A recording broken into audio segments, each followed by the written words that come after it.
I still remember the way the sand clung to our toes that morning. My little girl, Penny, was 3 and giggling like it was the best day of her life, chasing seagulls and squealing every time they flew away. My wife, Lauren, wore that red sundress I bought her on our 10th anniversary. Her hair was tied back, messy and windswept. I thought she looked beautiful, radiant even. I had no idea I was watching the end of something. 15 years together, and I was still looking at her like a fool in love. It was the middle of August, a family getaway to Destin. Nothing fancy, just a rental by the shore, a cooler packed with cold drinks, and a couple of folding chairs. I had a new playlist on my phone. Penny was building a crooked sandcastle near our feet, and Lauren said she was going to take a walk. I kissed her shoulder and told her not to forget the sunscreen. She smiled back. Not her real smile. I know that now. I watched her walk away down the beach, bare feet pressing shallow imprints into the wet sand. She passed a group of young guys, probably college age. Loud. Tanned. Laughing at nothing. I didn't think much of it. Why would I? I trusted her. I thought we were solid. Hell, we'd been through more than most couples ever see. A year ago, she'd gone through a rough patch, postpartum depression, quitting her job, her father passing away. I stayed. I listened. I held her when she cried and cooked when she couldn't. We survived it. At least, I thought we had. Penny tugged on my shorts and asked for juice. I popped open her sippy cup and handed it over. She plopped into my lap like a sack of flour and nuzzled in. I looked down the beach for Lauren. She was gone. 45 minutes passed. Then an hour. I tried not to panic. Maybe she ran into someone she knew. Maybe she found a food stand or wandered past a shop. I texted her. Everything okay? No response.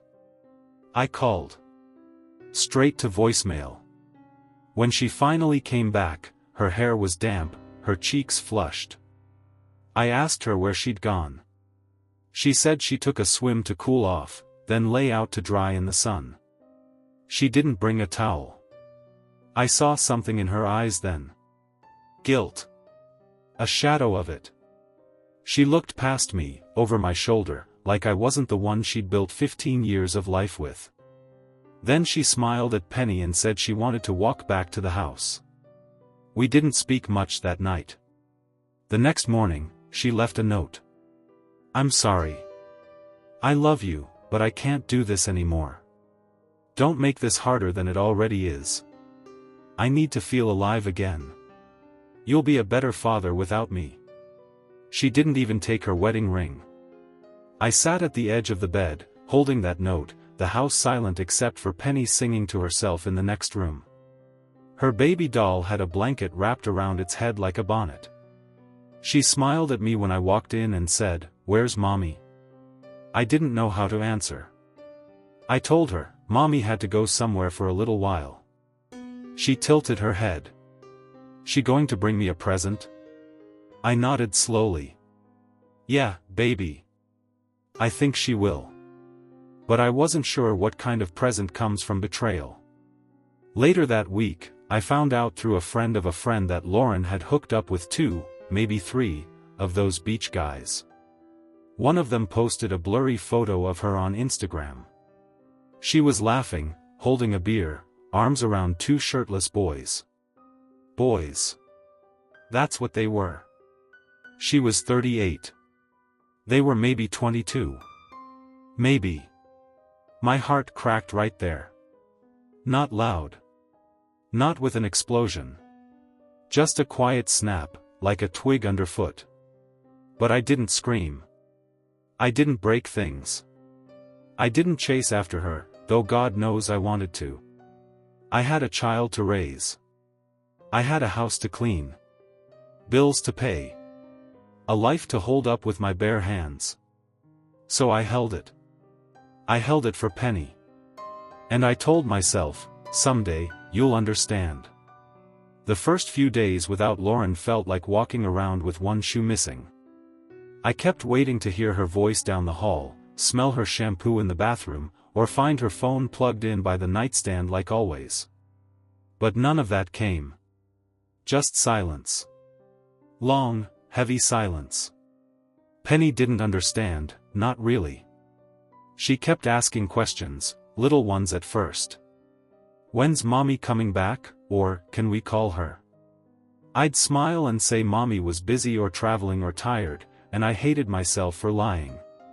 But how do you explain something like that to a 3-year-old? That her mother traded her family for a few nights with strangers on the beach? I couldn't. So I buried the truth in soft words and bedtime stories, and I picked up the pieces. I started washing Penny's clothes, brushing her little curls in the morning, packing her lunchbox with too many grapes because I didn't know what I was doing. She'd wrinkle her nose at the crust on her sandwiches, and I'd pretend to scold her like Lauren used to, but inside I was hollow. The hardest part wasn't being alone. It was being left behind. We had 15 years together, 13 of them married. I'd been there through everything. When she got appendicitis, I slept on the hospital floor next to her. When we had that miscarriage 6 years ago, I held her hand through the sobs and told her it wasn't her fault, even when she didn't believe me. We had a rhythm. I thought we were building something. Turns out, we were just coasting. And I guess, she wanted a different ride. One night, a week after she left, I found her wedding ring in the junk drawer. Tucked beside old batteries and a broken keychain, like it meant nothing. I sat down at the kitchen table and stared at it until the sun started creeping through the window. Part of me wanted to throw it in the ocean. Another part just wanted her to come home and say she made a mistake. But she didn't. Instead, she started posting pictures, smiling selfies, sunglasses, drinks in her hand, new clothes. Her page went from quiet mom stuff, pictures of Penny in pumpkin patches and slow cooker recipes, to beach bars, sunset cocktails, and flirtatious captions with heart emojis. She looked free. Untouched by guilt. Like we were never even real. I couldn't compete with that. I was just a guy who grilled chicken on weekends and paid the bills on time. A guy who made dad jokes and folded laundry wrong. I didn't have abs or a surfboard or whatever the hell those guys on the beach had. But I had a daughter who needed me. That had to be enough. The turning point came on a Thursday. Penny was playing with her toy dinosaurs in the living room when she suddenly looked up and asked, "Is Mommy mad at me?" That hit me like a punch to the chest. "No, sweetheart," I said, kneeling beside her. "Mommy's not mad at you." Then why'd she leave? I couldn't answer right away. My throat clenched. I rubbed the back of my neck and looked at her, those big brown eyes just like Lauren's, and I knew I had to say something that didn't make her feel small or broken. "She's going through something," I finally said. "Something big. But it's not about you. Mommy loves you. She always will." Penny nodded and went back to playing, but I sat there for a while after that, staring at the carpet like it might swallow me. I hated Lauren for putting that question in my daughter's head. I hated myself for not seeing it coming. But most of all, I hated how much I still missed her. A few days later, she finally called. Her voice came through the phone like a ghost. "Hey," she said, soft and awkward. "How's Penny?" Not "how are you?" Not "I'm sorry." Just "how's Penny?" "She's okay," I said. "She misses you." Long pause. "I miss her too." I didn't know what to say to that. What could I say? "You should have thought of that before you left us behind for a bunch of half-drunk beach kids." Instead, I said nothing. She sighed. "I wasn't planning to disappear. It just happened fast." I let out a quiet laugh. "Yeah, I saw the pictures. Looked like a hell of a vacation." That hurt her. I could hear it in the silence that followed. Then she whispered, "I'm sorry." I didn't reply right away. I looked over at Penny, curled up on the couch with her blanket, sucking her thumb. "You didn't just break my heart, Lauren," I said, my voice low. "You broke hers too. And she's too little to understand why." "I know," she said. "I messed up. I know that. I didn't feel like myself anymore. I felt trapped. Like I was living someone else's life." "Funny," I said, "I thought we built that life together." She cried then. Quiet tears I could hear but not see. "I don't expect you to forgive me," she whispered. "But here's the thing, some part of me already had. Not because I was weak. Not because I didn't feel the betrayal. But because holding on to that anger felt heavier than letting it go. And I couldn't carry that weight and raise Penny at the same time." "I don't forgive you yet," I said. "But I'm trying. And I meant it. Forgiveness isn't a light switch. You don't just flip it on and feel better. It's more like a tide, pulls in, rolls back, comes again. Some days I'd wake up feeling like maybe we'd be okay, maybe we'd find some kind of peace. Other days, I'd watch Penny coloring by herself and feel that old bitterness bubbling up in my chest like a slow-boil kettle. Lauren didn't come back. Not really. But she started calling more often. Sometimes video chats, sometimes just her voice crackling on speakerphone. Penny would light up at the sound of her. That little girl still had so much love to give, like her heart didn't have a scratch on it. "Mommy, look. I drew a castle. I love it, baby. Is that me on the tower?" "Yeah. And Daddy's down here with the dragon." We laughed at that. All three of us. For a minute, it felt normal. But then the call would end, and I'd be left with the silence again. Just the soft hum of the fridge and the quiet thump of Penny's feet on the floor. No shared glances across the room. No hands brushing while we did the dishes. Just me and the echo of what used to be. Lauren asked to visit 2 weeks later. "I just want to see her," she said, carefully. "Just for a day. I'll stay at a motel. You don't even have to see me." But I said yes. Part of me wanted to slam the door in her face. The other part remembered that Penny needed her mother, no matter how screwed up things were between us. And deep down, I needed to look her in the eyes, even if it hurt. When she pulled up in that rented car, I didn't know what to expect. She stepped out wearing a dress I didn't recognize, and sandals that looked like something out of a travel catalog. Her hair was longer than I remembered. Wavier. The wind played with it while she looked around like she wasn't sure she belonged here anymore. Penny screamed, "Mommy," and ran into her arms. I stood there, arms crossed, pretending to scratch my beard, but truth was, I didn't know what to do with my hands. She looked up at me over Penny's shoulder and gave me a weak smile.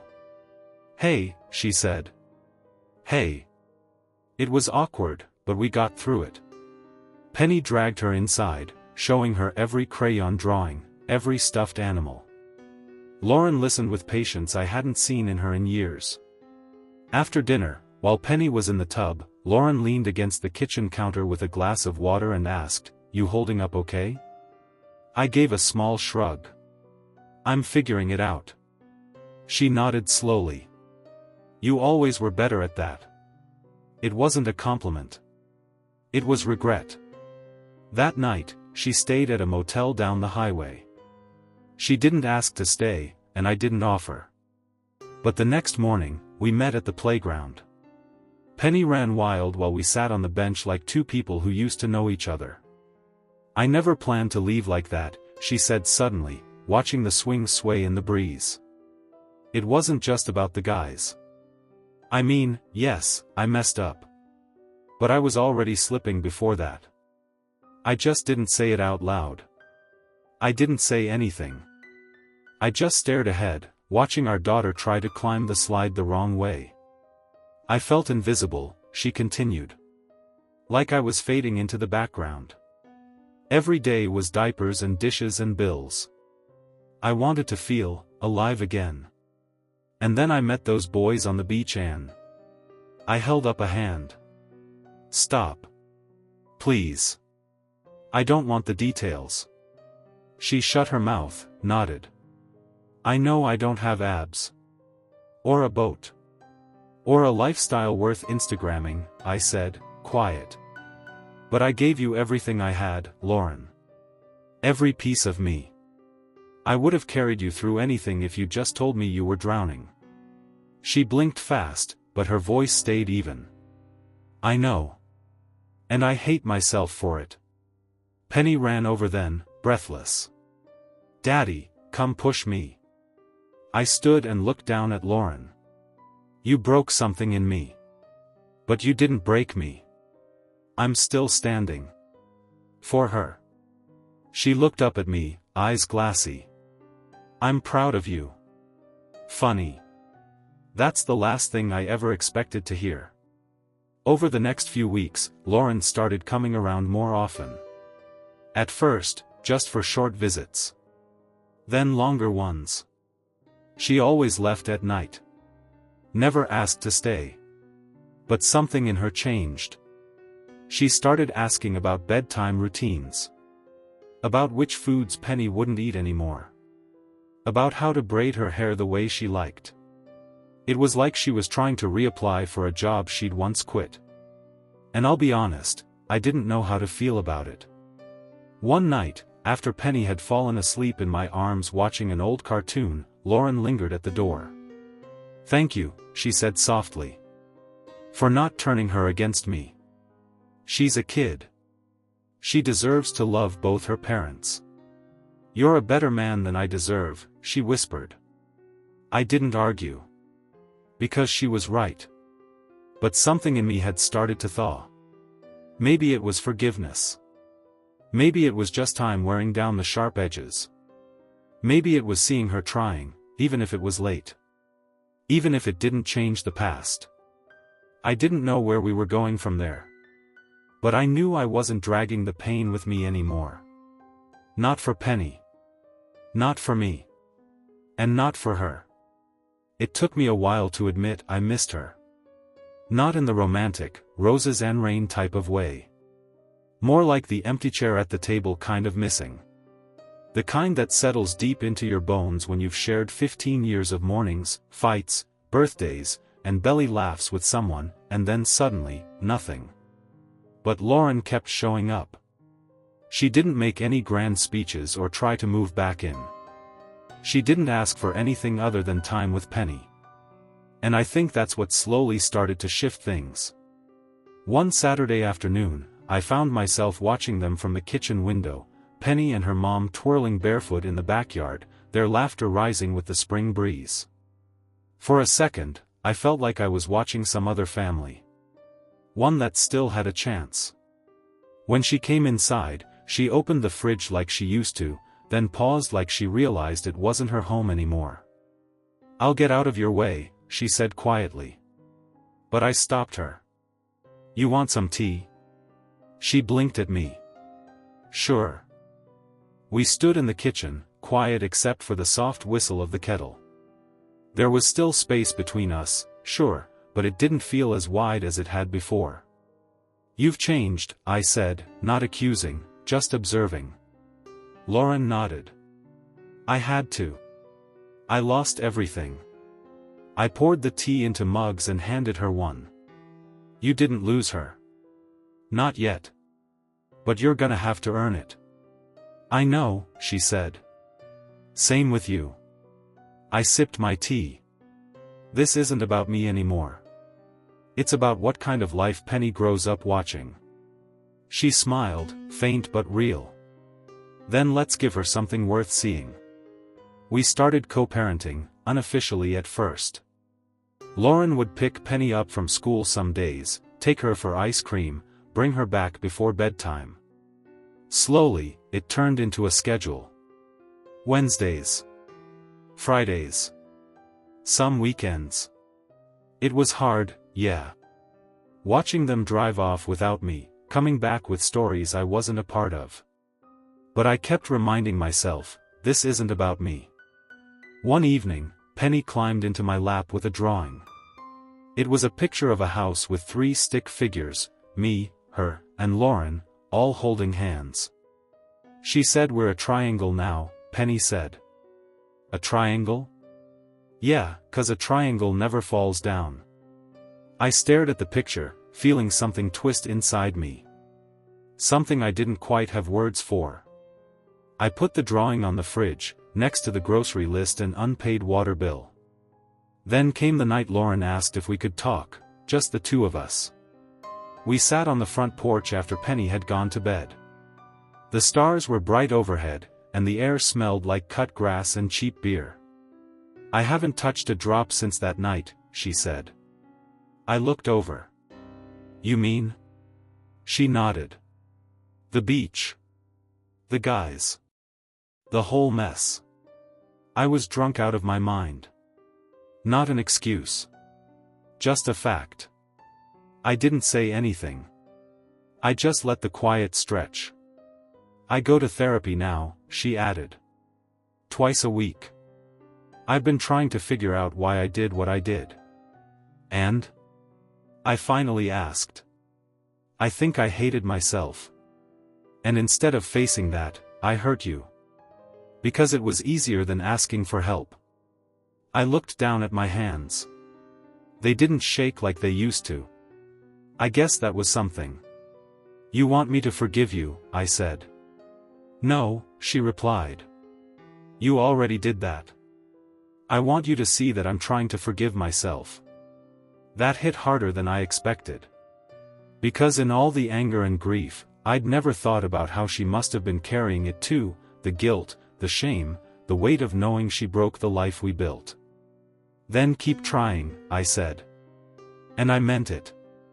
A few weeks later, Penny had her school play. She was a sunflower. Bright yellow costume, sparkly face paint, all of it. We both sat in the front row, Lauren and me.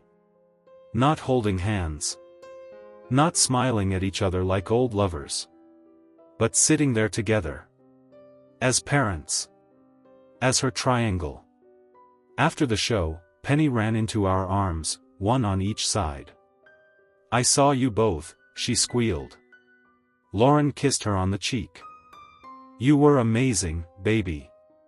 I smiled at her. "You lit up the whole stage." She beamed. And for the first time in a long time, I didn't feel like I was standing in the ruins of something. I felt like maybe we were building again. Not the same thing. Not the marriage. Not the romance. But something new.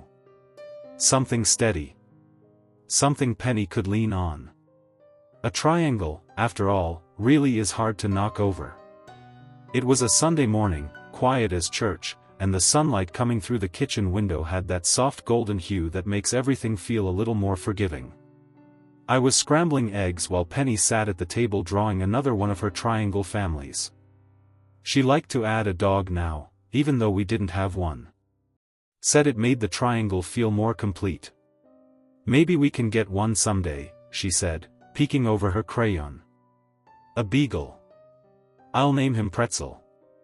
I smiled. "You name him, you walk him. Deal." Lauren was coming by around noon to take her to the aquarium. They had this jellyfish exhibit that Penny was obsessed with. I didn't know how she got into jellyfish, but she was hooked. Said they were soft and floaty, like dreams. That was how she said it. Like dreams. I'd be lying if I said it didn't sting a little when they left for these outings without me. I'd gotten used to being a full-time dad, the go-to, the fallback. Now I was learning to let go in small ways, like handing over the reins one Sunday at a time. The doorbell rang. Penny ran to answer it. "Mom," she called out. "Dad made eggs." Lauren stepped inside with a careful smile. She looked different these days. Lighter, somehow. Not in a weight kind of way, but in spirit. Her shoulders sat lower, her eyes had some softness back. She wasn't the woman who shattered me on that beach day. At least not entirely. I ate already, she said, setting down her purse. I nodded, sipping coffee. You sure? Positive. But thanks. She bent down to help Penny with her shoes, and I watched them for a second, just the two of them, laughing over mismatched socks. Sometimes I still caught myself drifting back, wondering how we got here. How a 15-year love story could explode over a handful of strangers on a beach. But those thoughts didn't punch holes in my chest like they used to. They just floated by, like little warnings, don't forget, but don't live there either. Before they left, Lauren turned to me. You got plans today? I shrugged. Laundry. Mowing. Thinking about finally fixing that loose gutter. She looked like she wanted to say something more. Then she just smiled and said, take it easy. And they were gone. That afternoon, I sat on the porch with a beer and an old lawn chair, watching dust swirl in the breeze. I'd been thinking a lot lately, not just about Lauren or Penny or what had happened, but about myself. Who I was when I wasn't wrapped up in being a husband or a dad. Truth was, I didn't know. When you're part of something for so long, you forget what you look like standing on your own. So I started writing again. Little things, notes, short stories, things I'd always told myself I didn't have time for. I found a box of old journals in the attic and laughed at some of the stuff I used to care about.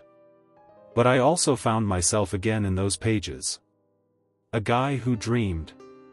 A guy who used to love the smell of bookstores and long drives with nowhere to be. I started putting pieces of him back together. One night, Lauren called me unexpectedly. Hey, she said. Her voice was shaky. What's wrong? It's nothing bad. I needed to talk. So I drove over.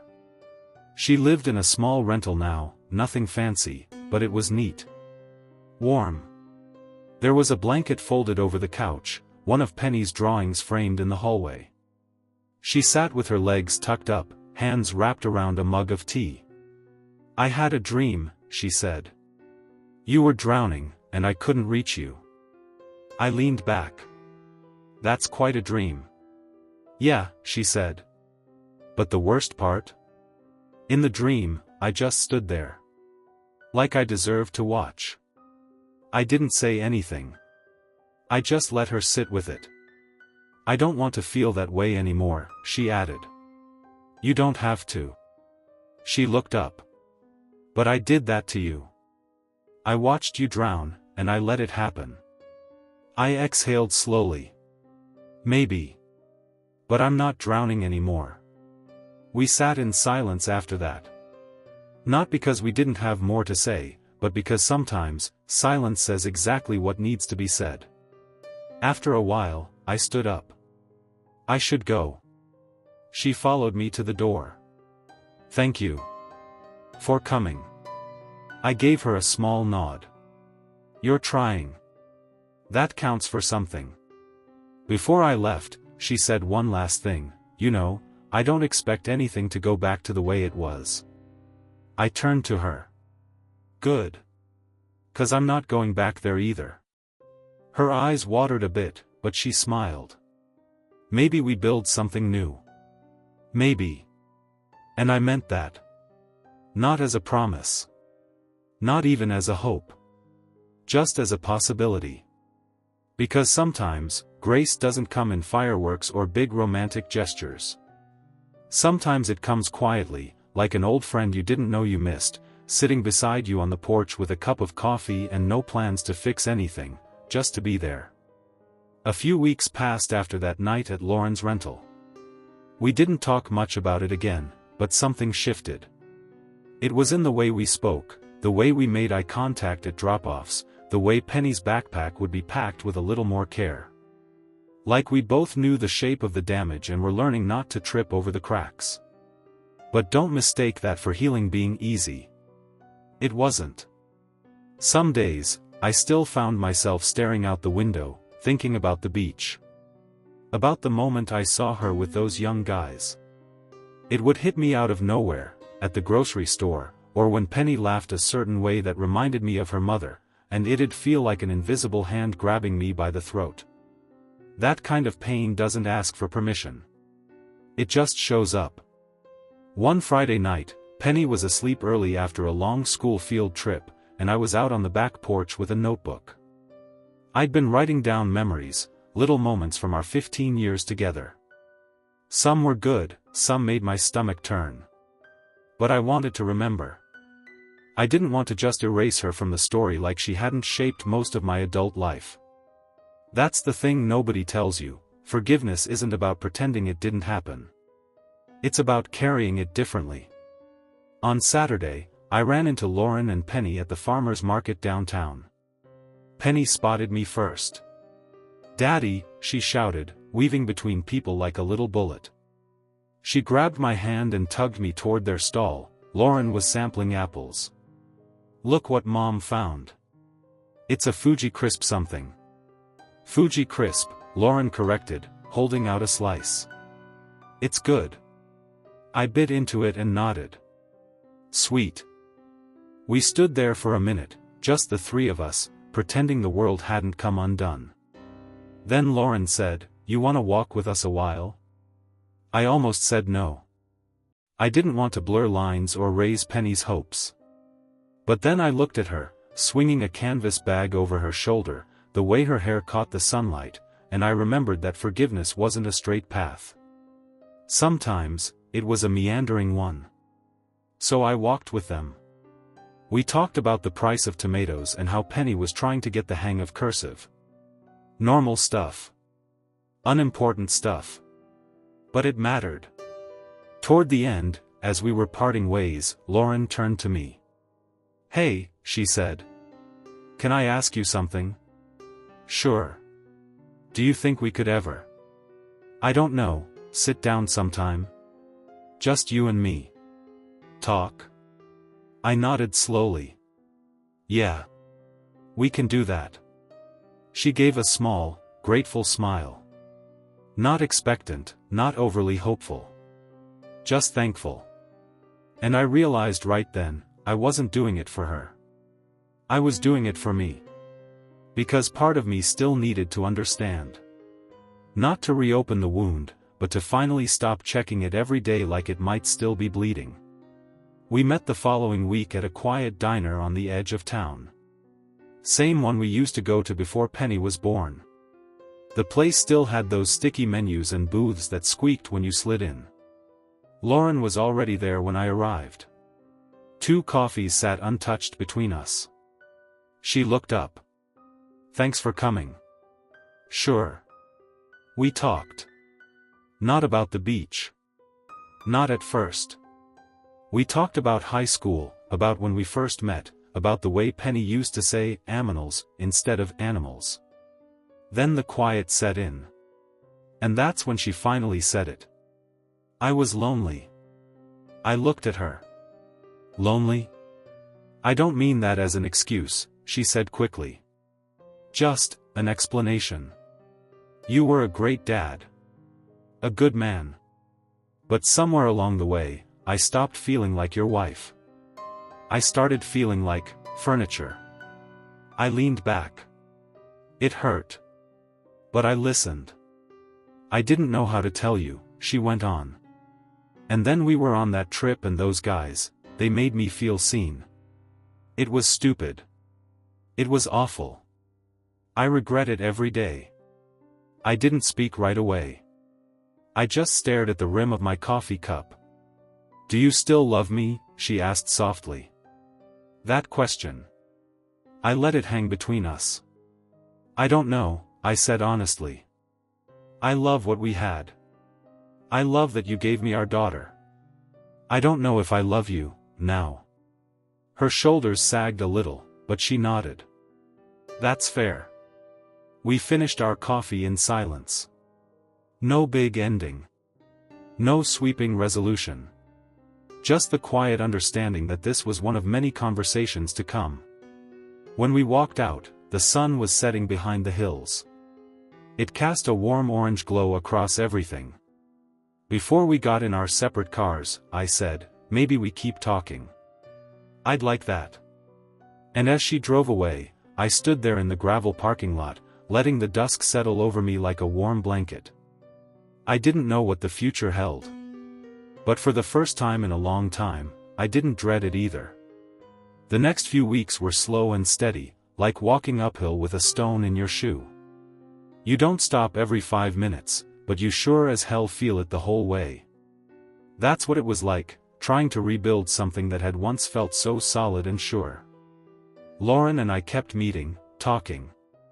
Nothing dramatic. No fights. No rekindling romance either.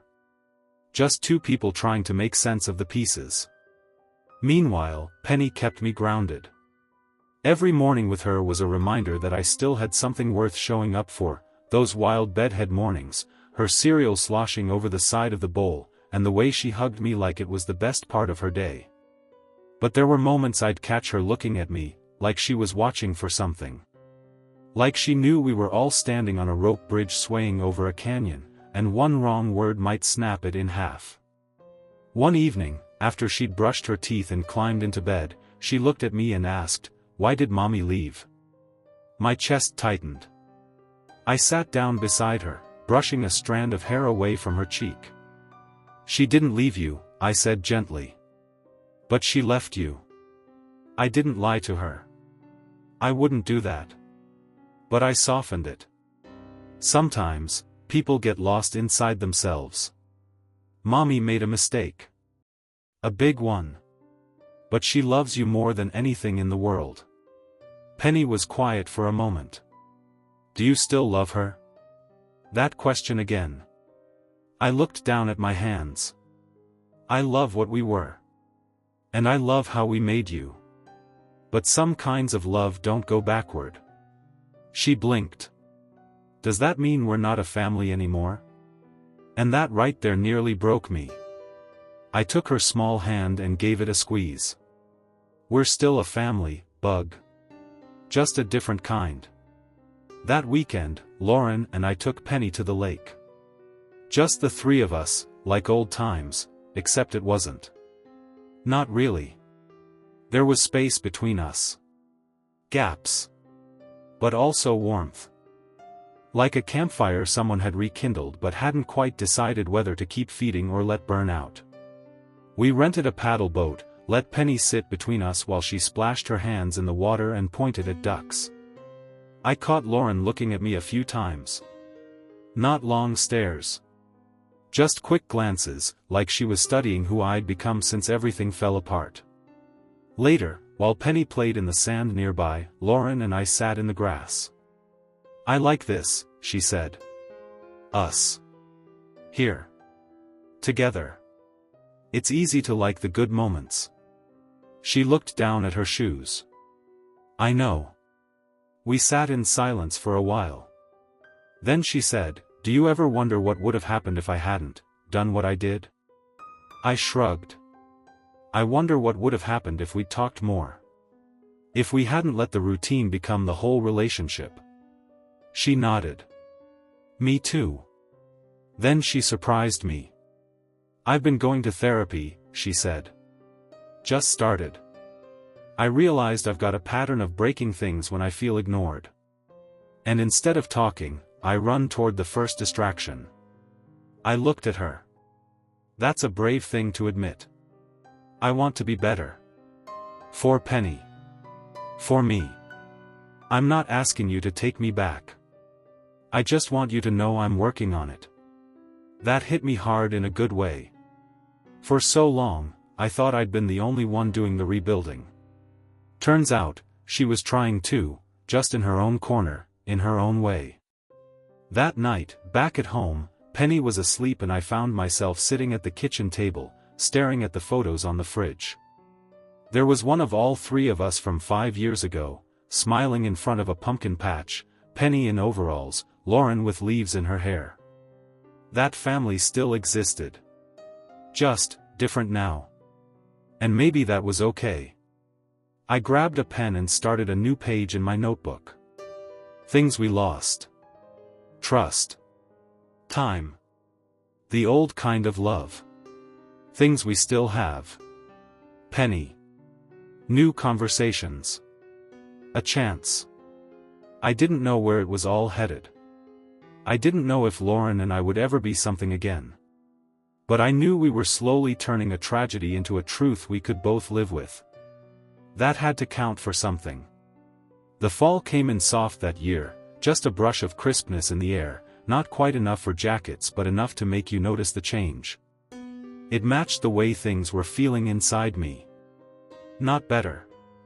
Not perfect. But different. Cooler. Quieter. A shift. Penny had started first grade. She was coming home with drawings of rainbows and wild-haired self-portraits that looked more like spaghetti monsters than people, but I hung every one of them on the fridge like it was a Picasso. She had this habit now of telling me about her day like she was reading from a play script. Every voice exaggerated. Every story epic. I lived for those after-school monologues. Lauren and I kept up our version of peace. We talked most days, traded Penny back and forth without friction. Sometimes she'd linger when she dropped her off, and we'd have coffee and talk about nothing in particular, news stories, books we used to read, even what new phrases Penny had picked up from her little friends. We were becoming, not a couple again, but not strangers either. Maybe co-authors of a chapter we hadn't expected to write. One Saturday, Lauren asked if we could all go to the beach again. I hesitated. That beach wasn't just a place anymore, it was a wound. But Penny lit up when she heard the idea, already pulling out her tiny sunglasses and bucket. So I said yes. The drive was quiet. Penny fell asleep with her head against the window, her hair a messy curtain over her cheek. I kept glancing in the rearview mirror, my heart tight. "You sure about this?" I asked Lauren quietly. She nodded. "I need to face it." "I think we both do." When we got there, the sand looked the same. The same little dune near the lifeguard stand. The same wooden snack shack. The same sun bouncing off the waves. But everything felt different. We laid out a blanket and let Penny run wild, her laughter skipping across the shore like a stone.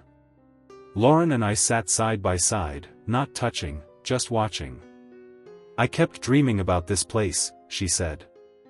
"About the mistake. About the way you looked at me after." I didn't say anything. Just kept my eyes on the ocean. I thought maybe coming here would ruin me. But it doesn't. Not today. I turned toward her. "Because you've changed. And so have I." She nodded, blinking against the sun. "You're not the same man I married. You're stronger now. Quieter. But in a good way. And you're not the same woman who walked away," I said softly. A long silence stretched between us, filled with gulls crying overhead and the rhythmic hush of waves. Then Lauren said, "You know, I think this place hurt us because we thought it was only for happiness. Like it could only hold the good memories. But places don't care about your feelings. They just sit there. Waiting for what comes next." I looked around. Same old beach. But maybe this time, we were writing something new on it. On the way home, Penny slept again. Lauren reached over and turned down the radio. For a while, we drove in silence. Then she spoke. "I'm thinking about moving closer. I want to be more present in Penny's life. If that's okay with you." It took me a second to answer. "That's more than okay." And it was. We were never going back to what we were before. But we weren't stuck in the wreckage anymore either. We were two people rowing the same boat now, even if it wasn't the yacht we once imagined. Maybe just a little rowboat with Penny sitting in the middle, laughing and splashing and making sure we kept moving forward. That night, after I put Penny to bed, I stood at the doorway and watched her sleep for a while. Her mouth twitched in a dream, her little fists curled around her stuffed bear. She didn't know everything. She didn't need to. She just needed to see that Mom and Dad showed up. That even if the house had changed, the love hadn't left. And that's what I was going to keep doing. Showing up. Even when it hurt. Even when the waves came again. Because some things were still worth fighting for. 2 months after the beach trip, Lauren moved into a rental house just 10 minutes from us. Not walking distance, but close enough for Penny to start feeling like she had 2 homes instead of being passed back and forth like a weekend bag. I helped her move in, mostly because she didn't ask me to, and that made me want to. Funny how that works. It was a small place, 2 bedrooms, a tiny backyard, and a kitchen with this cracked linoleum floor that squeaked like it was trying to tell you secrets. But Lauren loved it. Said the sunlight poured through the windows just right in the morning. We didn't talk about us much after that. Not because we were avoiding it, but because things were finally steady, and maybe neither of us wanted to rock the boat. There was a quiet understanding between us. She was rebuilding her life, and I was busy holding ours together. But something shifted the night Penny got sick. It started with a cough and a mild fever. I didn't think much of it until midnight hit, and she couldn't stop shaking. I wrapped her up in blankets, gave her medicine, held her in my arms, whispering, "Daddy's here," over and over like a prayer. Then I called Lauren. She was at my place in 15 minutes flat, hair messy, sweatshirt pulled over pajama pants. She didn't knock, just walked in like she used to, eyes wide and full of worry. For a long time, we just sat on either side of Penny, watching her chest rise and fall. She was sleeping, finally. But lightly. Her forehead damp.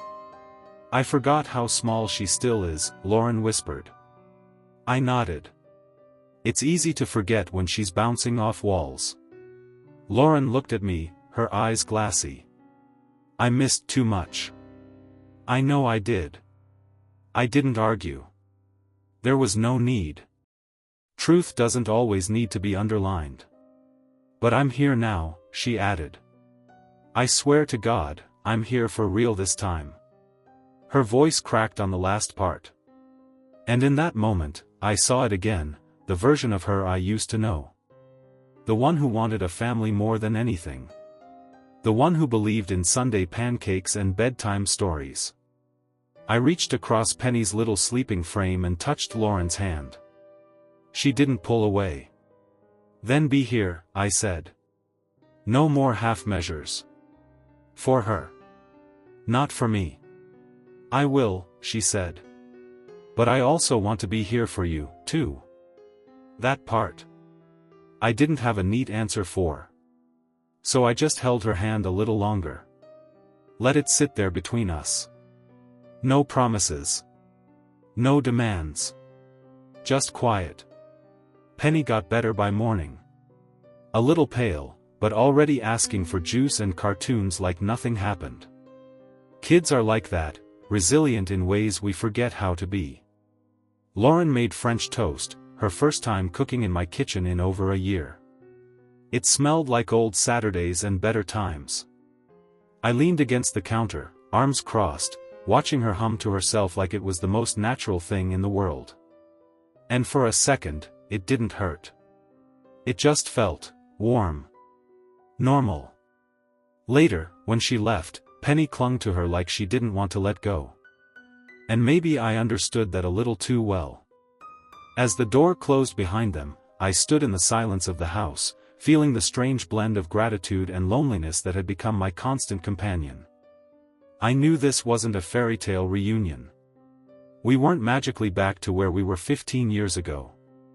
The trust she'd broken didn't just grow back overnight. It had to be earned. Slowly. With small things. Sick nights. Morning breakfasts. Beach days. Still, the wind had shifted. And I felt something in my chest I hadn't felt in a long while. Hope. Time didn't heal all wounds. But it did sand down the sharp edges. It was spring again. Nearly a year since that awful beach day that changed everything, and somehow, through all the aching, the anger, the tears, and the long nights alone, I was still standing. We both were. Penny was growing like a weed.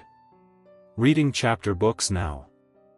Missing her 2 front teeth and beaming like a jack-o'-lantern. She had this habit lately of drawing family pictures, stick figures holding hands, smiling wide, always under a big yellow sun. And every time she gave me one, I noticed something. Mom was always there. So was I. And so was she. Lauren. She was more present now than she'd ever been. She came to every parent-teacher meeting, every school play, every scraped-knee emergency. Not just as Penny's mother, but as someone who finally understood the cost of walking away. We didn't live together. I still had my house. She still had hers. But there were more nights than not when she stayed late, and Penny would fall asleep on the couch between us. Sometimes Lauren would stay over, sometimes not. But it wasn't about labels anymore. It was about rhythm. Trust. And the slow, deliberate rebuilding of something we thought we'd lost for good. One night, Lauren stood on my porch, arms folded, hair tied up in that messy bun she used to wear when we were 25 and broke but happy. "I've been thinking," she said, eyes steady on mine. "About us. About what comes next." I waited. "I'm not asking to move back in. I know we're not there yet. But I wanted you to know something. I'm not waiting on a clean slate. I'm not pretending this didn't happen. I just want to live in what we have now. Whatever this is." I nodded slowly, hands in my pockets. "You're saying you're not chasing some fantasy of fixing everything?" "No," she said. "Just, continuing." We stood in silence for a while, the porch light buzzing faintly above us. The air smelled like rain. I finally said, "I don't know what the future looks like. But I do know I'm not angry anymore. Not at you." That surprised her. She blinked a few times. "Not even a little?" "Maybe a little," I said with a crooked smile. "But it's quieter now. Doesn't control me. I don't deserve that." "Maybe not," I shrugged. "But Penny deserves peace. And I deserve to stop carrying a mountain on my back." She stepped closer. "Do you still love me?" It hung there in the air, honest and hard.